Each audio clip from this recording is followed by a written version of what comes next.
Bom dia, galerinha do terceiro ano. Vamos lá para mais uma matéria de química, né? E essa é nova. Essas são as funções inorgânicas. Funções inorgânicas essas que são formadas por eletrólitos, tá? E o que são esses eletrólitos? Eles têm a capacidade, né? Eles conduzem corrente elétrica, né? E se ele conduz corrente elétrica, eles têm que separar em íons. Quem fez isso aí? Tá? Quem descobriu foi Arrhenius, considerado o pai da química inorgânica. Então, o que ele pegou? Ele pegou duas soluções. A primeira solução de sacarose. O que é uma solução? Pegou a água, misturou com sacarose, como se fosse um açúcar. Ela faz ligações covalentes, elas são moleculares. Quando ele misturou isso aí, ele pegou dois eletrodos, um positivo e um negativo, colocou em um gerador e colocou uma lâmpada. Ligou esse gerador para ver se conduzia eletricidade através dessa solução de sacarose. Ele notou que a lâmpada não acendia. Tá? Não acendeu. Quer dizer que nas soluções moleculares, né, no caso da sacarose, não há passagem de corrente elétricas. E por isso não possui eletrólitos. Já quando ele pegou a solução de NaCl, o NaCl separa em Na mais e Cl menos, Na mais e Cl menos, tá? Neste caso, quando ele colocou os eletrodos positivo e negativo, ligou o gerador e ali colocou uma lâmpada, teve passagem de eletricidade de um eletrodo para o outro, né? Teve a condução de eletricidade e a lâmpada acendeu. Tá? Então, ele definiu que os eletrólitos têm a capacidade de conduzir eletricidade no meio aquoso. Porque se esse sal aqui não tiver no meio aquoso, você colocar um pote de sal e fazer o mesmo sistema, não colocar água aqui, ele não vai conduzir eletricidade.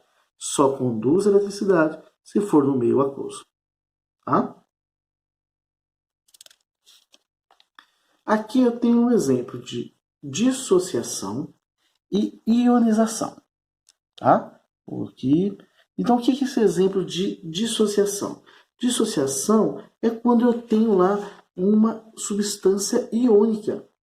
Neste caso aqui, é o meu NaCl, porque eles fazem ligações iônicas. Né? Lembrando que o NaCl, quando ele é misturado em meio aquoso, ele vai liberar íons, né? Que são os cátions e os ânions.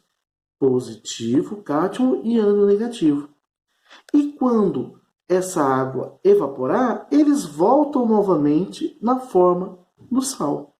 Então, por isso que eu falo dissociação, tá? Só muda o estado físico. Já na ionização,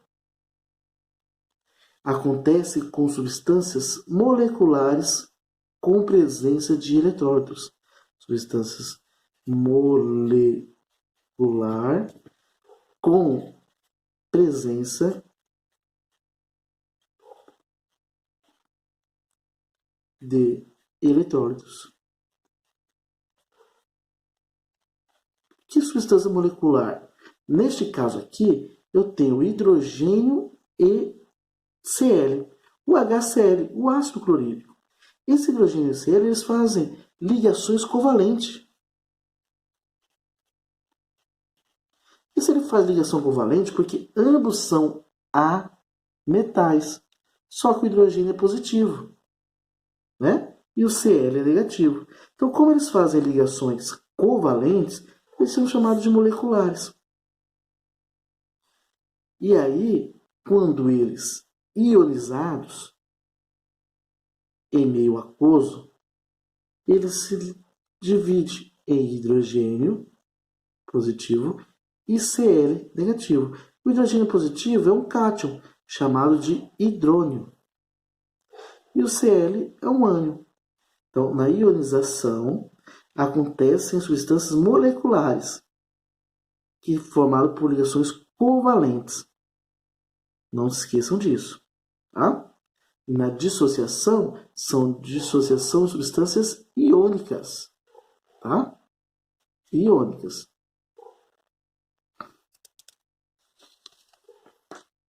Se está acontecendo a dissociação iônica, né, ou a ionização, eu tenho o grau de ionização. O que é o grau? É para saber se essa substância que eu coloquei para vocês, ela é forte ou fraca. Vai depender da quantidade de eletrólitos. E como que eu calculo essa quantidade de eletrólitos? Pelo grau de ionização.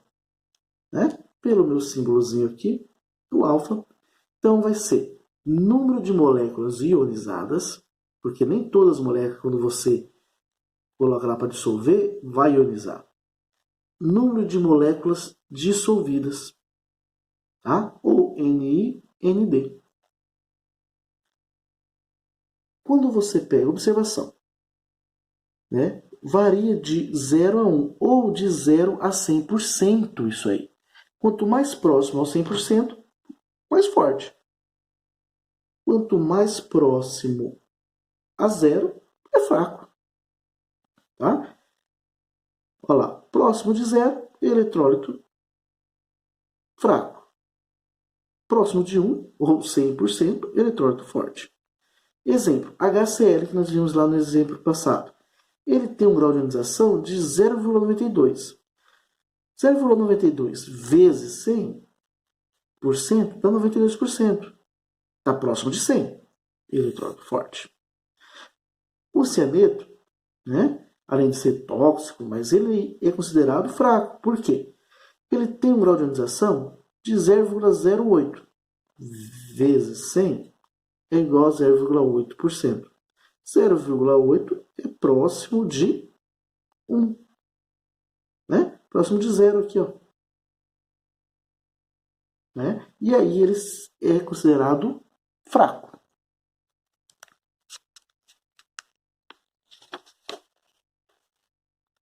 Aqui um exemplo. De cada 1000 moléculas de ácido acético dissolvido em água, apenas 13 sofrem ionização.